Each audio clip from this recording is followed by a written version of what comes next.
আসসালামু আলাইকুম বন্ধুরা। আশা করি সবাই ভালো আছেন। আল্লাহর রহমতে আমরা ভালো আছি। আজকে আবার চলে এসেছি আপনাদের মাঝে অন্য একটি ব্লগ নিয়ে। তো বন্ধুরা, আমার ব্লগটি যদি ভালো লেগে থাকে তাহলে পুরো ব্লগটি না টেনে দেখবেন এবং আমার চ্যানেলটি সাবস্ক্রাইব করবেন। আর পাশে থাকা বেল আইকনটি বাজিয়ে দিবেন যাতে সর্বপ্রথম ভিডিওটি আপলোড হলে নোটিফিকেশনটি আপনার মোবাইলে চলে যায়। আর বেশি বেশি করে লাইক, কমেন্ট এবং শেয়ার করবেন। তো এই তো আপনাদের ভাইয়া আজকে বাজারে যেতে পারেনি, হাটের দিন কাজে ব্যস্ত। তার জন্য আমাদের এখানে স্কুল মোড়ে বিকালবেলা চা খেতে গিয়ে তো দেখছে যে মাছ নিয়ে এসেছে, আর ওখানে সবজিওয়ালার কাছ থেকে কিছু বাজার করে নিয়ে এসেছে।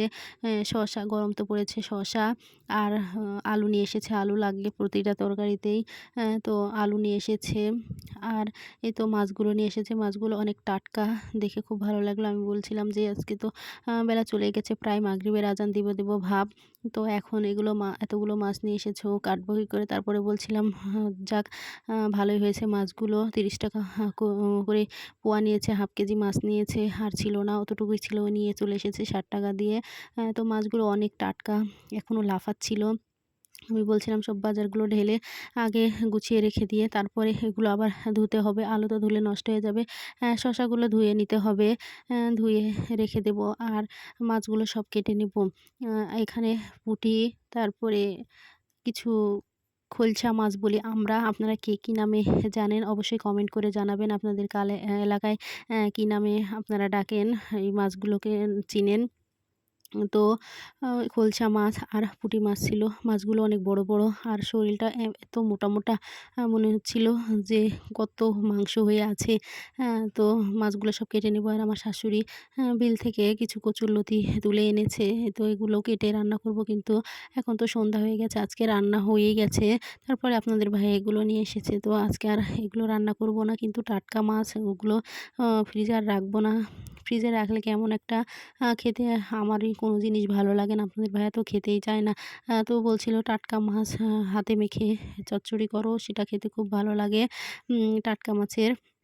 তো বলছি, আচ্ছা ঠিক আছে, যতই রাত হোক, যেহেতু আপনাদের ভাইয়া একটা কথা বলেছে, আবদার করেছে, আবদারটা তো আর ফেলতে পারবো না।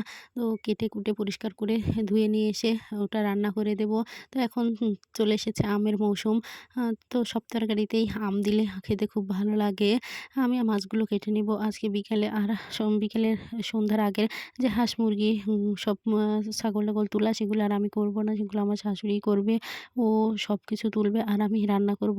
প্রতিদিন প্রায়ই আমার শাশুড়ি এই কাজগুলো করে আর আমি রান্নাবান্না করি। ঝাড়-ঝাঁটা যত কিছু বিকেলের কাজ আমি করি। আমার শাশুড়ি ছাগল খাওয়াতে যায়, মাঝে মধ্যে আমিও তো যাই ওর সাথে, গিয়ে খাওয়িয়ে নিয়ে আসি। আর বিকেলে এসে আমার শাশুড়ি সব কিছু তুলে বেঁধে রাখবে। মশারি-টশারি টাঙিয়ে দিবে। মুরগি-টুরগি, সব বাচ্চাওয়ালা মুরগি আছে, তারপরে এমনি মুরগি আছে, হাঁস আছে, আমার চিল হাঁস আছে, এগুলো সব সামলে সামলে তুলবে। আমার শাশুড়িরও মুরগি আছে আলাদা করে, হাঁস আছে, আমারও আলাদা করে হাঁস মুরগি সবই আছে। এই তো এখন মাছগুলো সব কেটে নেব। হাফ কেজি মাছ অনেকক্ষণই লাগবে কেটে নিতে। আ তো প্রায় আজান দিব দিব ভাব। আ তো এই মাছগুলো এখন সব বেছে কেটে নিব। আর আপনাদের ভাইয়া বলছিল কিছু মাছ ভাজলেও ভালো লাগে, পুঁটির মাছ। তো বলছে আজকে আর ভাজতে পারবো না, ভাজলেও কালকে ভেজে দেবো, আর আজকে একটু চচ্চড়ি করে দেবো হাতে মেখে। একটু হয়তো পেঁয়াজ কুচি, আলু আলু কুচি আর বেগুন কুচি দিয়ে। আমার মনে হয় যেকোনো চচ্চড়িতে বেগুন দিলে চচ্চড়িটা একটু নরম নরম হয়, খেতে খুব ভালো লাগে। আর এখন তো আমের মৌসুম, আম দিলে তো আরোই ভালো লাগে, টকটক মিষ্টি মিষ্টি। এখন আমি প্রায় সব তরকারিতেই চেষ্টা করব একটু আম দেওয়ার জন্য। আপনাদের ভাই আবার খুব একটা টক খেতে পছন্দ করে না। তারপরেও আমার খেতে খুব ভালো লাগে, তার জন্য আমি দিয়ে ওটা আর ভেঙে দেই না। আস্তই রেখে দেই এক সাইডে, সেটা তুলে খেয়ে নিই। আর এই সময় তো প্রায় প্রতিদিনই টক ডাল রান্না করব আম দিয়ে। আপনাদের ভাই আবার সেটা খেতে খুব পছন্দ করে, টক ডাল আর আলুর ভর্তা। সেটা আলু ভর্তা আর ডাল তো বাঙালির প্রিয় খাবার। তো কেউ বলতে পারবে না যে আলু ভর্তা আর ডাল আমার অপছন্দের। সবারই কম বেশি পছন্দের জিনিস এটা। তো আপনাদের ভাইয়া খুব পছন্দ করে। আর এই সময়ে আমি বেশি বেশি করে রান্না করি টক ডাল। সেটা খেতে ভালো লাগে। মাঝে মধ্যে টমেটোর সময়ে কাঁচা টমেটো দিয়েও রান্না করি টক টক করে। কিন্তু আমের টকটা আলাদাই টক। সেটা খেতে বেশি ভালো লাগে। তারপরে আমটা যখন একটু ভেতরে আঁঠিটা হয়ে যায় তখন খেতে আরো বেশি ভালো লাগে। আমটা কেমন একটা খুব আঠা হয়ে যায় তখন খেতে খুব ভালো লাগে। তো গল্পে আমার শাশুড়ি এসেছে, আমার মেয়ে, আমার শাশুড়ি সবার সাথে গল্পে আমি মাছগুলো সব কেটে নিচ্ছি। আ অনেকগুলো মাছ যেহেতু আর বেছে কেটে নিচ্ছি। সব যেগুলো ছোট সেগুলো আগে কেটে নিচ্ছি। তাছাড়া তো গরমের দিন নষ্ট হয়ে যাবে, পেট পচে যাবে। একবারে ফ্রেশ টাটকা মাছ এখনো কিচ্ছু হয়নি, জ্যান্ত লাফাচ্ছে সব। আর পুঁটিগুলোর সাইজও খুব বড়। আ আর খলসা মাছগুলো অনেক বড়। এর মধ্যে আবার কিছু মোয়া আর কিছু দারকিনা মাছ আছে। তো সব বেছে কেটে নিচ্ছি। যেগুলো একটু ছোট সেগুলো, আর এর মধ্যে কিছু একটু বড় দেবো, দিয়ে চচ্চড়ি করব। আর বড়গুলো রেখে দেবো, ওগুলো ভেজেও খাওয়া যাবে। আমার মেয়ে যেহেতু চচ্চড়ি খেতে পারে না, কাঁটা বেছে ছোট মানুষ গলায় বেঁধে যায়। তার জন্য ওকে একটু ভেজে দেবো বড় পুঁটিগুলো। তো আজকে আর দেবো না, যেহেতু আজকে রান্না করেছি দিনের বেলায়। আজকে আর এগুলো করব না, শুধু একটু হাতে মেখে চচ্চড়ি করব। এই তো সব মাছগুলো গল্পে কেটে নিয়ে চলে এসেছি। এসে এখন পরিষ্কার করে ধুয়ে নেব। আর এখন সন্ধ্যা হয়েই গেছে। আজান দিয়ে দিয়েছে। মাছগুলো কাটতে আমার মাজা ব্যথা ধরে গেছে। তো আমার শাশুড়ি বলছিল, "আমি কি লাগবো?" আমি বলছি, "না, আর আপনি আর হাত মাখতে হবে না। আপনি হাত মুখ ধুয়ে নামাজ কালাম পড়ে নেন। আর আমি মাছগুলো কেটে চচ্চড়ি রান্না করে নিচ্ছি।" তো সন্ধ্যা হয়ে গেছে। এখন মাছগুলো পরিষ্কার করে ধুয়ে নেব। ছোট মাছ যত ধুই ততই যেন ময়লা বের হয়। তারপরেও মনে হয় ধোয়া শেষ হয় নাই। তো অন্ধকার হয়ে গেছে এখন। আ তো এখন তারপরেও বারবার করে কচলিয়ে ধুয়ে নিচ্ছি মাছগুলো। আর লবণ দিয়ে কিছুক্ষণ মাখিয়ে রাখলে ছোট মাছ মনে হয় আমার পরিষ্কারও হয় আর গন্ধটাও চলে যায়। যেকোনো মাছই লবণ মেখে কিছুক্ষণ রেখে ভালো করে ধুয়ে নিলে সেটা খুব ভালো পরিষ্কারও হয়। আবার ওর গায়ের আষ্টে গন্ধটাও অনেকটা কমে যায়। লেবুর রস দিলে তো আরোই ভালো হয়। তো এই তো সব মাছগুলো পরিষ্কার করে কচলিয়ে ধুয়ে নিয়ে কলপাড় থেকে এখন চলে এসেছি। এই তো পেঁয়াজগুলো কেটে নিচ্ছি। একটু বেশি করে পেঁয়াজ দিব। চচ্চড়িতে একটু পেঁয়াজ বেশি দিলে ভালো লাগে। হয়তো বললাম টক আম দিব, তাহলে তো একটু টক মিষ্টি লাগবে, আরোই ভালো লাগবে। এখান থেকে এক সাইড করে একটু বেছে নিয়েছি। বড়গুলো আর ছোটগুলো একদিকে নিয়েছি। তো সেগুলো দিয়ে ছোটগুলোর সাথে একটু বড়ও দিব ২-১ টা, দিয়ে হাতে মাখিয়ে চচ্চড়ি করব। এই তো এর মধ্যে এখন দিয়ে দিচ্ছি পেঁয়াজ কুচি। বেশ কিছু পেঁয়াজ নিয়েছি। পেঁয়াজের যে দাম বন্ধুরা, তো আপনাদের ভাইয়া বলছিল, "এতগুলো করে পেঁয়াজ প্রতিদিন যদি খাও তাহলে কি করে হবে?" কিন্তু আমার আবার একটা অভ্যাস, বলেন বদঅভ্যাসই বলেন আর যে অভ্যাসই বলেন, যেকোনো তরকারিতে একটু পেঁয়াজ বেশি দিলে আমার মনে হয় ভালো লাগে। খুব একটা বেশিও দিই না। পরিমাণের মতোই দিই। কিন্তু পরিমাণের চেয়ে একটু মনে হয় সবার চেয়ে আমার একটু বেশি হয়ে যায়। তারপরেও কি করব, অভ্যাস তো হয়ে গেছে। যতই বলি কমাবো তো কিন্তু কমাতে পারি না।